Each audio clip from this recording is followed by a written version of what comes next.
Hello, friends. Thanks again for joining me on Extraordinary Connection, a daily devotion website put on by the people of the United Methodist Church in Michigan. My name is Pastor Scott, and this week we said goodbye to Alex Trebek.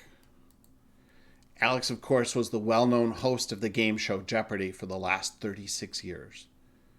He was the host of Jeopardy for so long that he holds the Guinness Book of Records for most game shows hosted by a presenter. When he got the award back in 2014, that was a mere 6,829 episodes that he hosted, and he ended up hosting way more since. I'm thinking it'll be a long time before anyone can challenge Alex's record. But Alex was more than the long-running host of Jeopardy, an actor offering doing cameos of himself in movies and on other television shows. Alex was also a very important and generous philanthropist. Besides being the host of Jeopardy, Alex volunteered as the host of the National Geographic Bee for the last 25 years. Think spelling bee, but with geography questions. And he volunteered for many years in the Royal Canadian Geographic Society too. He always had a passion for geography, and he worked tirelessly to encourage youth in the United States and Canada to study geography themselves. He supported film, not just by lending his persona as cameos to films, but he was also a major sponsor of the American Film Institute. He supported their work and volunteered with them so much, he was honored with an AFI Lifetime Achievement Award for all of his volunteerism and philanthropy. And did you know about his love for muskox? Alex Trebek's favorite animal was the muskox, and he was, for the last 30 years, the primary sponsor of the Muskox Development Corporation in Palmer, Alaska, a group dedicated to the breeding and caring for the oxen who almost went extinct in the 1950s. He bought a 62-acre parcel of land in California and turned it into a park for hiking and cyclists. He regularly donated and volunteered at homeless relief groups in Los Angeles.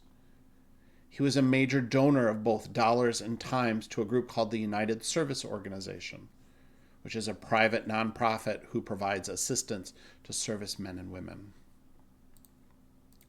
And Alex was actively involved in a group called World Vision, which provided worldwide poverty relief and education.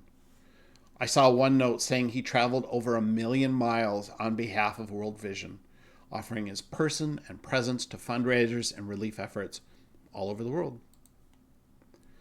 I'm going to stop here, not because I've run out of organizations to list, but because the list is simply too long. We could keep going and listing groups that Alex supported. But I only shared the ones I know he was involved with personally. Not groups that he wrote a check to and said best of luck, but the ones where he was hands-on involved. The groups he invested himself in and shared generously with his time and talents. But he was more than an activist and a philanthropist. Alex Trebek died from pancreatic cancer after a 2-year fight.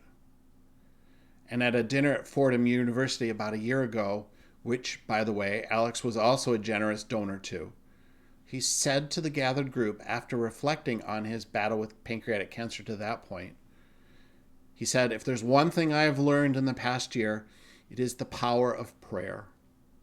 I learned it from the Jesuits when I was a kid. I learned it from the Oblates of Mary Immaculate when I was in boarding school." He credited prayer many times with the success in his treatment and relief of the deadly disease. Alex was prayerful. He was generous in the giving of his riches and his talents. He was kind and gentle with those around him and always wanted to make those that were around him feel loved. That's been the number one comment from former champions as they're eulogizing him. How patient and kind he was to them when they were on Jeopardy. How patient and kind he was to the other contestants and even to the studio audience. Alex Trebek put his faith in action in all aspects of his life, from his private life to his public, from his treasures to his talents. Alex shared Christ's love with everyone he met in every way he could. And this is what we are called to do and who we are called to be. Not people who give just 1 hour on Sunday morning to worship God. Not people who half-heartedly throw a crumpled $5 bill into an offering plate. Not people who pray out of desperation only. Instead, we are called to be people who actively, intentionally, regularly, passionately, whole-selfedly live out our faith. By loving others, by caring for those in need, and by actively tending to our relationship with God every day. My prayer is each one of us are inspired by Alex Trebek's example and feel challenged to live deeper into our Christian identity.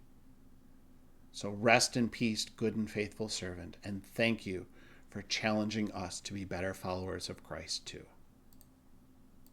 And I'll see you again at extraordinaryconnection.org.